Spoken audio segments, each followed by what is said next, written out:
ইরানের প্রধান তেল রফতানি কেন্দ্র খার্ক দ্বীপের কাছে সমুদ্রে তেলের বিশাল আস্তরণ শনাক্ত হয়েছে। বার্তা সংস্থা অ্যাসোসিয়েটেড প্রেসের এক প্রতিবেদনে এ তথ্য জানানো হয়েছে।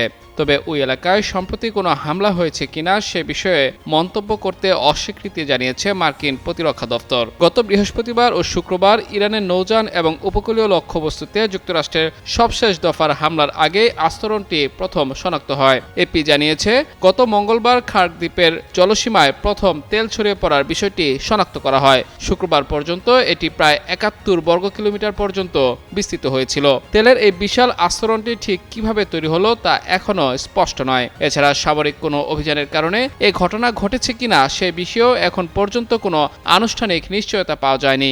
এদিকে যুদ্ধবিরতি নিয়ে নতুন করে কূটনৈতিক তৎপরতা শুরু হলেও থামছে না যুক্তরাষ্ট্র ইরান উত্তেজনা। হরমুজ প্রণালীকে ঘিরে হামলা ও পাল্টা সামরিক অভিযানের মধ্যেই তেহরানের কাছে অন্তর্বর্তী চুক্তির প্রস্তাব পাঠিয়েছে ওয়াশিংটন।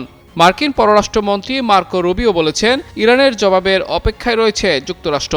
অন্যদিকে ওয়াশিংটনের বিরুদ্ধে যুদ্ধবিরতি ভেঙে আবারও সামরিক অভিযানে নামার অভিযোগ করেছে তেহরান।